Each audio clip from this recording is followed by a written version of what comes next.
All right, joining me now for more on this from Dakar, Senegal, is African security analyst Oluwole Ojewale. Thank you so much for being here with us. Really appreciate it. So, did this strike come out of the blue for you, or were you expecting some action based on President Trump's earlier threats?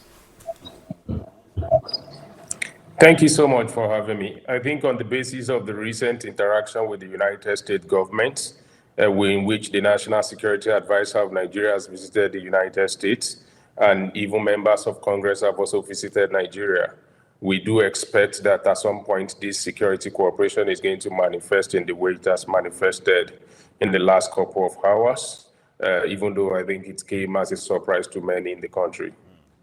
When you heard about a U.S. strike targeting ISIS in that particular region, I mean, does that match what you've seen on the ground in terms of who's actually operating there? I think it's a catchphrase for all. And the region where the strike has actually taken place is dominated by criminal bandits who has been tormenting rural villages and towns with some form of ISWAP presence in that region, but not really specifically in Sokoto where the strike by the U.S. government has taken place. But we need to broaden this conversation and situate it in the context of the broader insecurity in the country. And it's to say that beyond the technical rhetorics, the people want security, and it doesn't matter whether it is ISIS franchise or bandits that are operating in the region.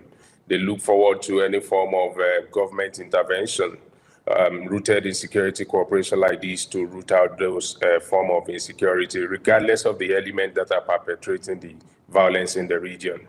Yeah, about those elements, I mean, you've written that what the government calls banditry in northwest Nigeria is really sort of terrorism thinly disguised. I mean, can you help our viewers understand the difference between these, so-called bandit groups and actual ISIS-affiliated fighters? I mean, are they the same people? Is there much overlap between them? Yes, there's a form of convergence. But what we've seen over the years is the fact that the recession of the states in terms of a security presence in the region has created ungoverned spaces that allow all forms of criminal elements converging from the Central Sahel and percolating into Nigeria to actually take root in the region. The bandits essentially are economic criminals who kidnap people for ransom, tax villages, and collect proceeds from their farm produce. And basically an extortionist criminal economy, that is what they run.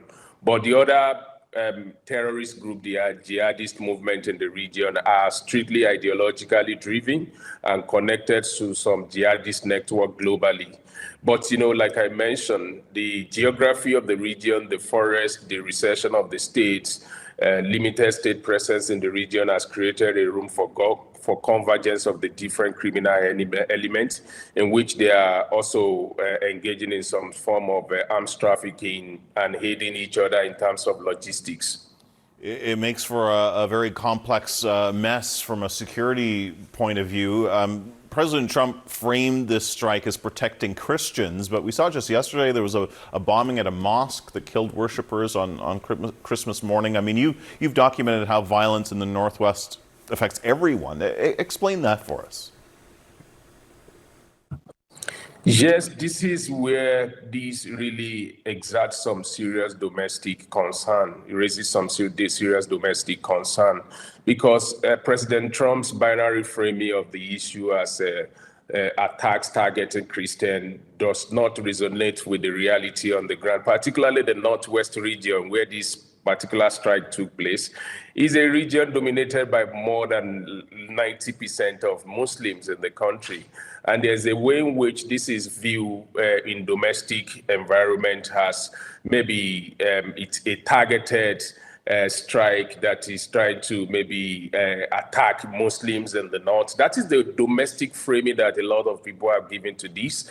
And in a country that is largely divided, not only politically, but in terms of religion, these are serious connotations in terms of how people view this. And it goes in a long way to actually open the fault lines of division that already exist in the country.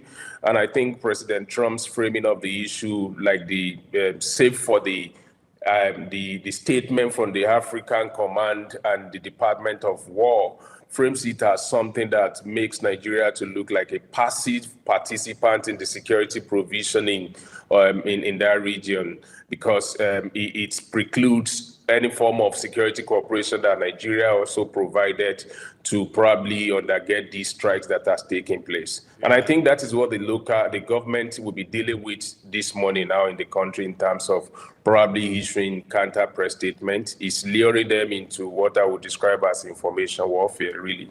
Yeah, and we'll see whether that perception changes or is enforced if the U.S. Conducts more strikes, as the Defense Secretary suggested might happen. Listen, really appreciate getting your take on this, Oluwole Ojewale in Dakar, Senegal. Thank you so much for speaking with us. Thank you so much for having me.